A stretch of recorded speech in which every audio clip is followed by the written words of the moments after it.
Have you ever wondered why humans are drawn to unpleasant events like traffic accidents or bad news?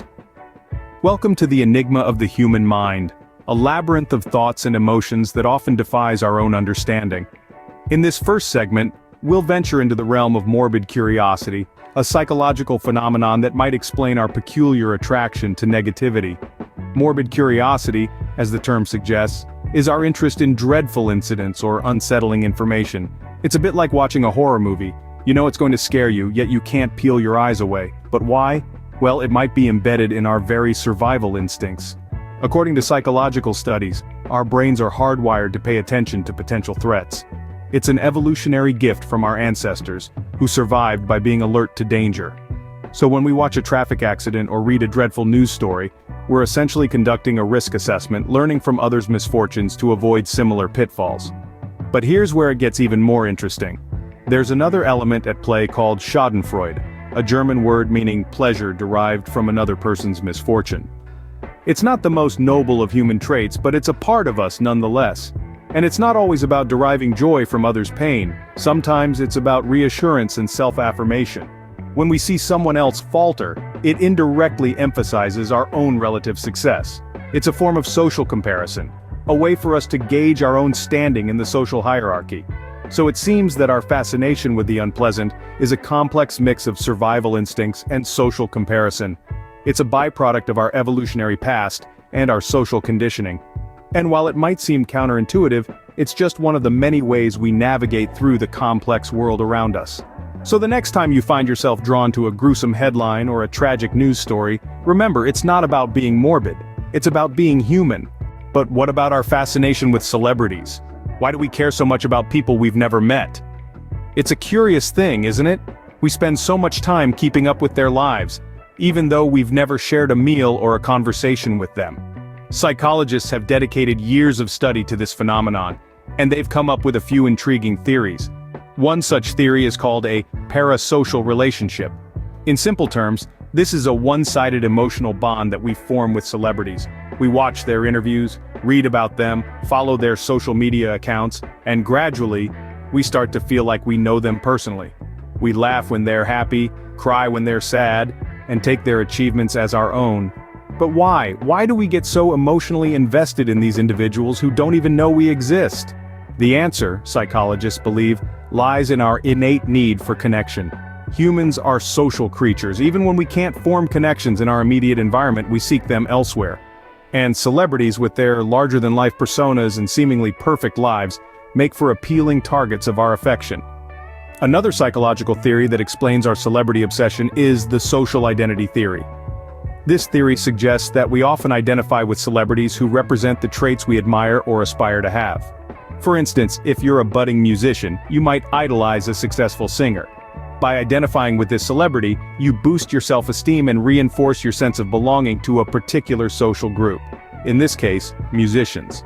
So, our fascination with celebrities isn't just about idle curiosity or wishful thinking. It's a complex interplay of psychological needs and social dynamics. It's about seeking connection, validation, and a sense of identity. We look to celebrities for inspiration, for hope, and sometimes for an escape from our everyday lives. In essence, our obsession with celebrities stems from our need for connection and validation. It's a strange, intriguing part of being human, and it's something that continues to captivate our collective curiosity. And why do we fear things that pose no real danger to us? It's a puzzling question, isn't it? It's because fear, you see, is a learned response. We're not born with a fear of spiders, heights, or crowded spaces. These fears develop over time, often rooted in our past experiences or societal conditioning. Imagine a child who has been repeatedly told that spiders are dangerous. The child grows up associating the harmless house spider with danger, and thus, a fear is born. This is a classic example of how societal conditioning can instill fear, but there's more to it. Our fears aren't always based on personal trauma or societal warnings. Sometimes they're shaped by the information we're exposed to, particularly through media. This brings us to a fascinating concept in psychology known as the availability heuristic. The availability heuristic is a mental shortcut that relies on immediate examples that come to a person's mind when evaluating a specific topic, concept, method, or decision.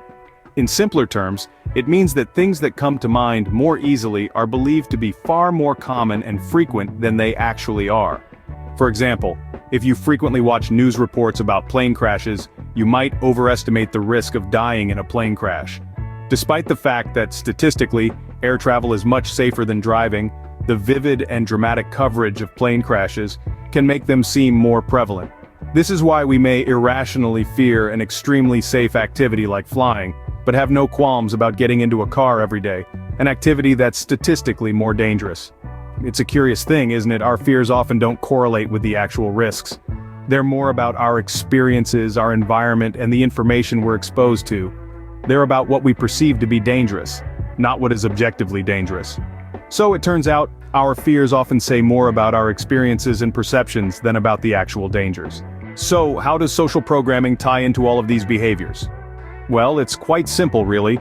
Our behaviors, our interests, our fears, our obsessions, they're all shaped by societal norms and expectations. These norms, these expectations, they're like invisible threads pulling us in certain directions, influencing our decisions, our reactions, our very perceptions of the world.